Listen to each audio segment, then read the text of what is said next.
Hola, ¿qué tal? ¿Cómo están? Mi nombre es Andrea Magaña y les doy la bienvenida a la tertulia de Minerva.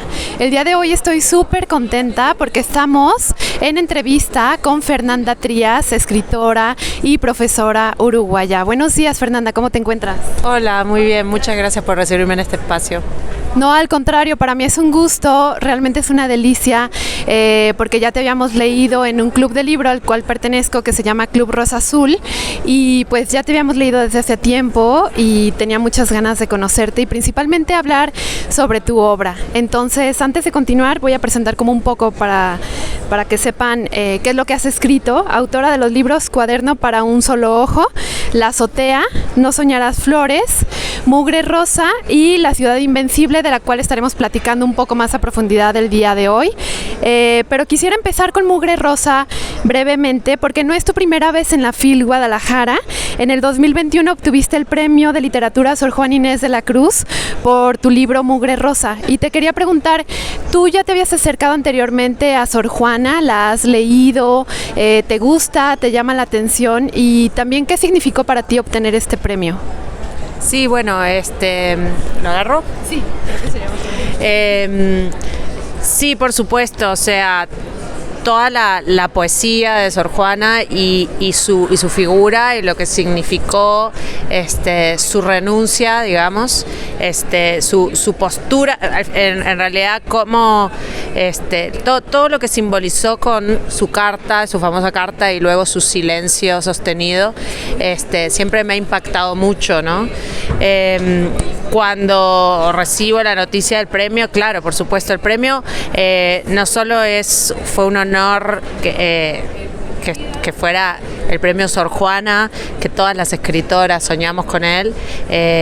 A la figura de Sor Juana se le sumaba un linaje de escritoras increíbles que desde el inicio del premio han sido como unas representantes de la literatura hispanohablante que yo misma crecí admirando, ¿no? Como la propia Margot Glantz, por darte un ejemplo, Gioconda Belli y tantas otras. Entonces sí, fue muy, muy emocionante y me sigo sintiendo parte de ese, o sea, me alegro de quién es la próxima Sor Juana, la leo, ¿no? Se convierte como una especie de familia. Sí, justamente más porque Sor Juana pues fue una mujer que para su tiempo, siglo XVII, se enfrentó a muchos retos, a muchas situaciones en las cuales se veía que estaba en juego su pasión, ¿no? Que era la escritura, la investigación, la lectura, principalmente ella era una apasionada por la sabiduría, ¿no? Y creo que esto también como que es importante que lo relacionemos hacia nuestro presente, en el sentido en que ¿crees tú que en la actualidad las mujeres pues ya están enfrentándose a otros retos que son muy distintos a los retos que Sor Juana se enfrentó, pero que siguen siendo retos muy representativos, ¿no? Muy significativos? Son muy distintos y a la vez son el mismo, lo que pasa que extrapolado, ¿no? Siglos, pero cuando se analiza bien al final es el mismo. Lo que pasa que en el caso de Sor Juana estaba mediado por el tema de la religión y de su condición dentro de una institución, ¿no? Mientras que ahora, claro, nos hemos separado de la religión más activamente, pero al final siguen siendo las mismas, la lucha sigue siendo la misma, que es la lucha por la voz, la lucha por poder hablar en voz alta, por poder, porque escribir es eso, ¿no? Y por esos espacios. Ahora, a mí siempre me pareció muy doloroso, porque Sor Juana, todo el mundo la admira, bueno, primero por su obra y segundo por ese gesto tan valiente que tuvo y precursor, pero no hay que olvidar que sí fue silenciada finalmente. Sí fue silenciada, entonces es nuestra obligación también de alguna manera como homenaje a ella y a otras y a muchas otras seguir en esa lucha para abrir más y más espacios para que darle voz a otros y a otros, ¿no?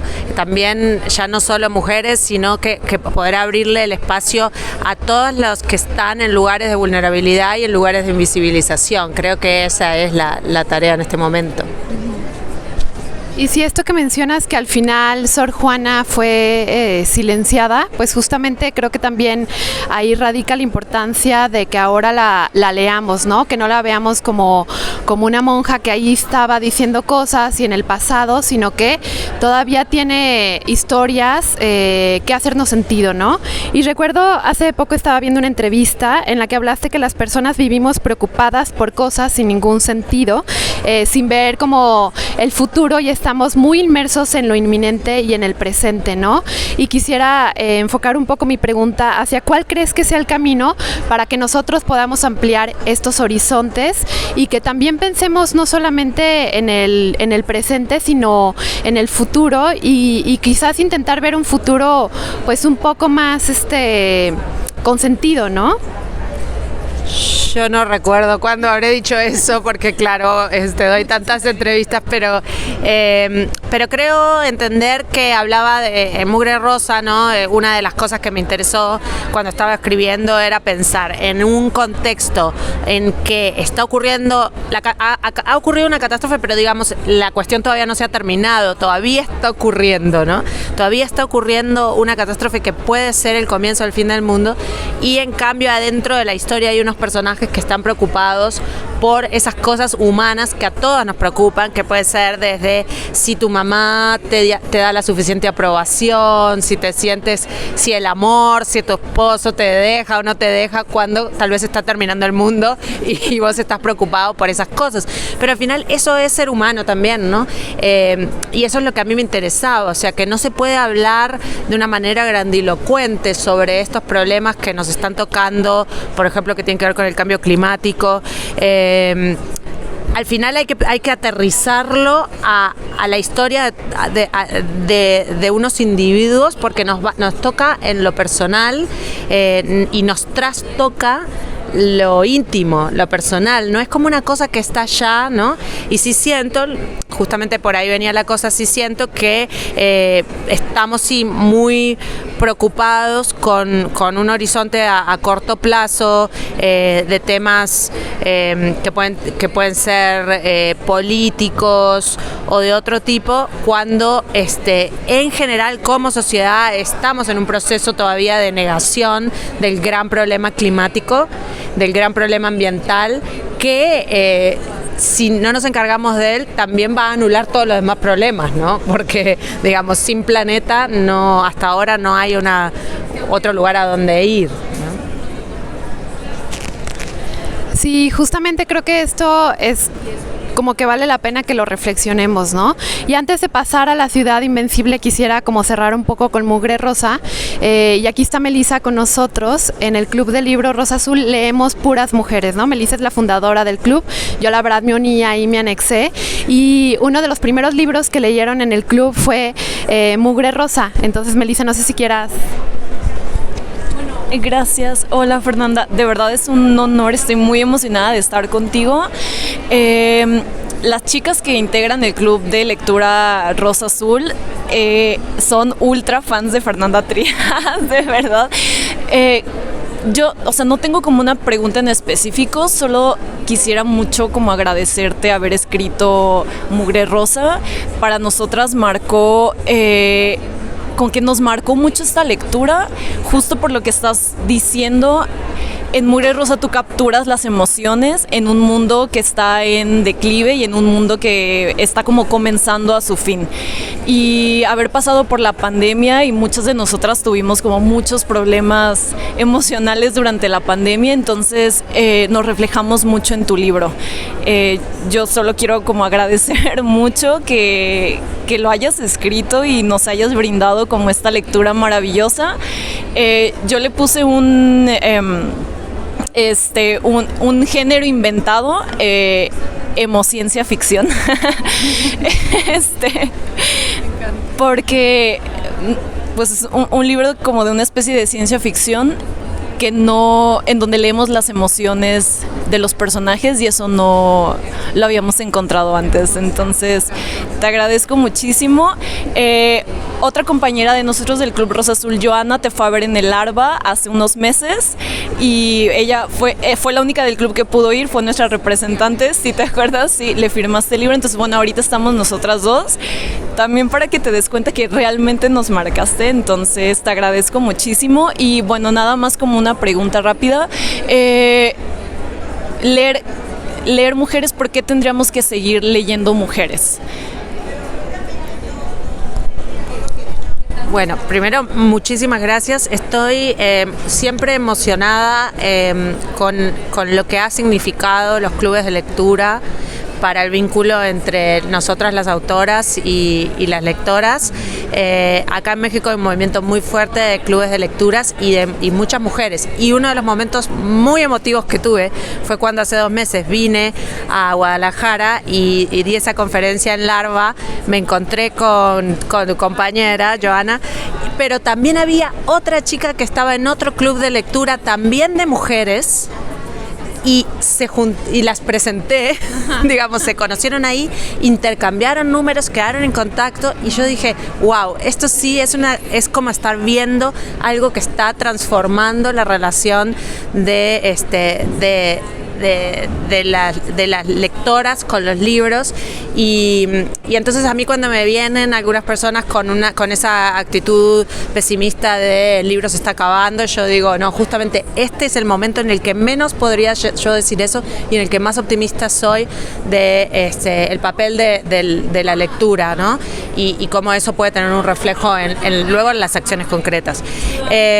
Yo creo que hay que seguirlas leyendo, hay que seguirlas y seguirnos leyendo entre nosotras también, porque hay que seguir abriendo las miradas, ¿no?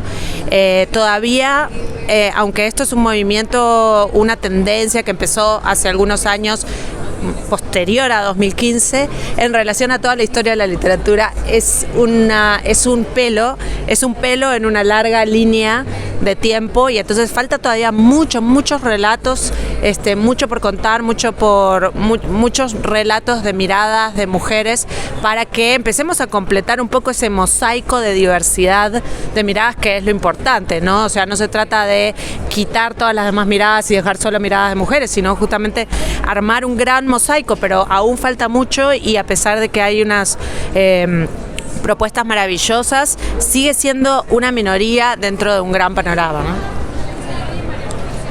Sí, justamente lo que se busca crear en estos clubs de lectura, yo también pertenezco, por ejemplo, a otro club que fue fundado por mi abuela. Entonces, no es algo como reciente, sino la historia de los clubs en Guadalajara en particular ya tiene mucho tiempo, ¿no? Y principalmente lo que se hacía en este club, que fue fundado por mi abuela, y ahorita yo soy la tercera generación, pues es buscar lecturas como de manera como muy por el azar, por recomendación, pero también fue un momento en el que se intentó tener otra mirada a otro tipo de lecturas, ¿no? Que nosotros, claro que conocemos, y lo hemos platicado también en el club con Melissa, a los grandes escritores, a los grandes autores, a los del boom, pero también ahora creo que es el momento de las escritoras, ¿no? Y de levantar, de escuchar esas voces y de leerlas, y quisiera como de manera como lo que primero se te venga a la mente es a quién has leído últimamente que te ha llamado la atención, o qué estás leyendo ahorita, porque supongo que también para ti la lectura es un factor muy importante dentro de tu escritura, ¿no? Y más tú como profesora, que también es otra parte de la docencia que tienes hacia tus alumnos, supongo que también es un compromiso el ir descubriendo nuevas voces y poder írselas acercando, ¿no? Totalmente. Es muy importante, y siempre estoy buscando nuevas voces. A veces no tengo tanto tiempo, pero siempre lo encuentro. No sé cómo, pero siempre lo encuentro. En estos, bueno, ahora por ejemplo de la FIL me estoy llevando un libro de Claudia Ulloa, escritora peruana. Yo maté a un perro en Rumanía. Me estoy llevando el nuevo premio Sor Juana, La Isla Partida, Daniela Tarazona.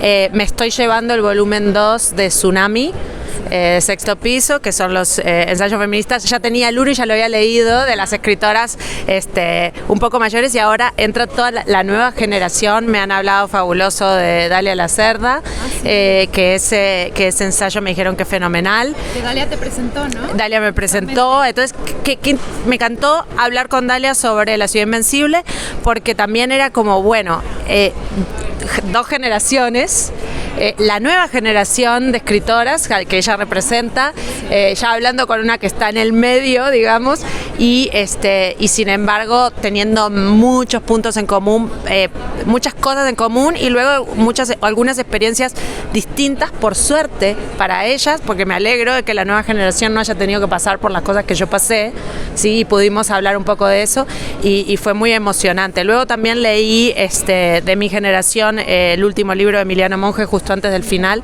que me encantó porque, ¿qué pasa? Es una visión desde un autor hombre a un montón de los mismos temas que estamos escribiendo nosotras, que tiene que ver con las maternidades, que tiene que ver con la mujer, pero en el caso de él lo narraba, contaba la historia de su madre, una mujer que se hizo que tuvo que luchar contra lo más difícil de la sociedad patriarcal, ¿no?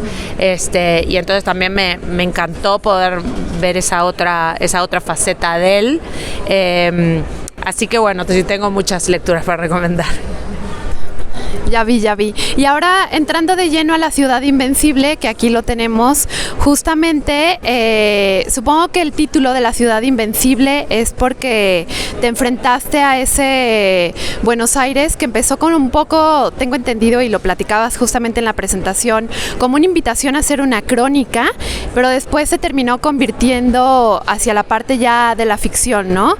Pero mi pregunta va dirigida hacia este personaje principal, esta mujer que se encuentra ante esta ciudad, que se siente como una extranjera, que tiene miedo de su exnovio la rata, y creo que es algo que tú estás ahí plasmando y denunciando mucho antes del Me Too, ¿no? Que era también algo que comentábamos, pero que creo yo que es porque es una realidad que siempre ha estado presente, pero que ahora en la actualidad se habla más, ¿no? Pero era algo que siempre estuvo, de lo cual era como el elefante rosa en la habitación, ¿no?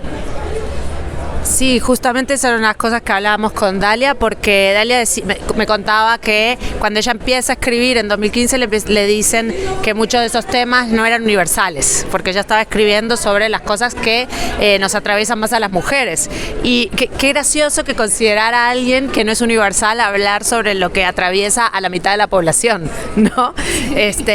Bueno, exactamente lo mismo lo viví yo, pero en una época que no había red de apoyo, en una época donde no tenía compañeras, colegas que estaban ahí para realmente sostenerme, al contrario, donde todavía se miraba de manera sospechosa a alguien que decía que había sido víctima de violencia por parte de su pareja.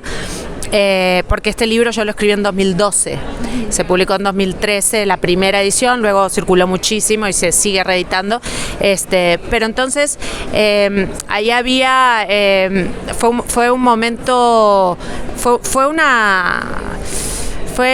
un salto también al vacío, atreverme a escribir sobre esto. Por supuesto, la novela, como todo lo que yo escribo, trabaja mucho con lo no dicho, entonces, digamos, no se aborda de manera directa, sino que colateralmente alrededor se va trabajando ese tema, pero ese tema que está presente y está ahí latiendo, ¿no? Y la pregunta, y lo difícil es cómo hacer literatura con un tema que no se trataba en la literatura. No había ninguna escritora que estuviera hablando mucho menos escritores hombres, pero escritoras mujeres que estuvieran hablando del tema de la violencia de género, la violencia contra la mujer, pero sobre todo no había ninguna que lo estuviera haciendo en primera persona. Entonces, claro, esto se convierte en una narración de autoficción, porque yo tuve que ingresar algunos elementos ficcionales para trabajar mejor la novela, pero mayormente sigue siendo un texto autobiográfico que parte de materiales completamente personales, y como nació como una crónica, fue bastante interesante cómo se fue entremezclando el tema de la violencia con el tema de la ciudad, dos temas que me resultan hasta hoy muy interesantes. Y justamente en la parte de la autoficción, ahora recuerdo un poco a la premio Nobel Annie Ernaux, que ella principalmente habla, o sus novelas reflejan cosas que ella vivió, ¿no? Y aquí ya ni siquiera se supone que es ficción, sino es sus propias experiencias, es prácticamente autobiográfico, por ejemplo, con el acontecimiento que ella habla justamente de su experiencia cuando el aborto era prohibido y fue un aborto clandestino en Francia, ¿no? Entonces, mi pregunta iría dirigida hacia la parte de qué tan importante es para ti escribir sobre lo que has vivido, sobre tus experiencias, aunque luego ya vaya a la parte de la ficción, pero principalmente supongo que tienes esta base, ¿no? Annie Ernaux es maravillosa y bueno, claro, yo cuando leí el acontecimiento me impactó muchísimo. Luego he seguido leyendo otros libros, pero, por ejemplo, ojalá yo hubiese conocido a Annie Ernaux en la época en que me senté a escribir La ciudad invencible, pero no la conocía porque ella ha entrado en la conversación en los países de habla hispana desde unas traducciones que han sido bastante recientes. Eso pasa mucho, por eso las editoriales tienen un papel muy importante en lo que se escribe, porque gracias a esas ediciones de pronto todo el mundo empezó a hablar de Annie Ernaux y todo el mundo decía hay que leer a Annie Ernaux, y bueno, la leí, pero la leí recientemente, digamos hace unos años, y no en 2012 cuando yo quería escribir esto. Me hubiese servido muchísimo, incluso aunque fuera solo de consuelo, ¿no? De sentir si se puede hacer algo literario con un tema tan íntimo, tan personal y tan poco trabajado en la literatura. Entonces, bueno, yo en general, yo siento que, claro, esto es un tema típico porque es un libro atípico, porque yo me expongo aquí realmente casi en primera persona, es un alter ego, pero me expongo y yo me sentía supremamente vulnerable al momento de escribir esta novela, mientras que cuando escribo Mure Rosa, cuando escribo La azotea, otros libros de ficción pura, no sentía tanto esa vulnerabilidad. Igual siempre estoy poniendo de mí, siempre estoy poniendo de mis emociones, siempre estoy poniendo para construir todos mis personajes, siempre recurro a cositas que vi de mis conocidos o mías incluso, digamos, pero es ya como si te dijera algunos pocos ingredientes sueltos ahí autobiográficos, mientras que aquí era principalmente ese el ingrediente, ¿no? Sí, justamente que con La ciudad invencible, como dices, estás poniéndote tú al frente, ¿no? Y esta situación, por ejemplo, con la rata, que también es una situación que supongo que muchas mujeres hemos tenido un ex como la rata, ¿no? Es decir, hemos tenido un ex violento, un ex que está como amenazando, o ya ni siquiera de manera presente, sino con esos silencios y con esos recuerdos que están detrás, ¿no? Claro, porque una de las cosas que yo entendí gracias a la escritura de la novela, que cómo funcionaba el tema de la violencia, es que hay una violencia que se interioriza y que incluso en la ausencia de esa persona, ese miedo ya ha penetrado en todas tus fibras y ya lo cargas aunque la persona no esté. Eso creo que tiene que ver con cualquier experiencia traumática, sí, o postraumática, vendría a producir ese mismo efecto, pero claro, yo no lo había vivido en carne propia y traté de entender cómo eso afectaba lo posterior. Me interesaba más que narrar la relación en sí, narrar las secuelas esas y qué trabajo que es desembarazarte de ese miedo, llegar a un punto en que vos digas, bueno, sí voy a desembarazarme de esto.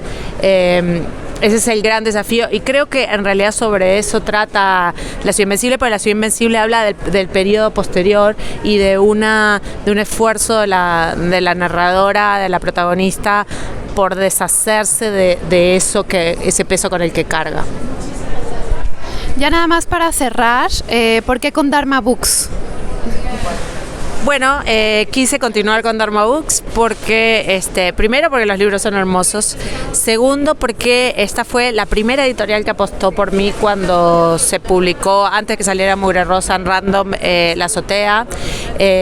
Yo añoraba, por mucho tiempo añoré que mis libros llegaran a México y llegaron gracias a Dharma Books y encontré un editor, en Dharma Books encontré un editor que confiaba plenamente en mí, que se la quiere jugar con toda por mi obra y por lo tanto, y eso es una cosa invaluable para una escritora, un escritor. Muchas veces no se encuentra un editor así. Entonces yo dije, Dharma Books es una editorial pequeña, con futuro, con proyección, que está apostando por unas voces nuevas, que apuesta por la escritura de mujeres. Y entonces ellos confiaron en mí, me apoyaron y ahora es mi momento también de seguirlos apoyando a ellos.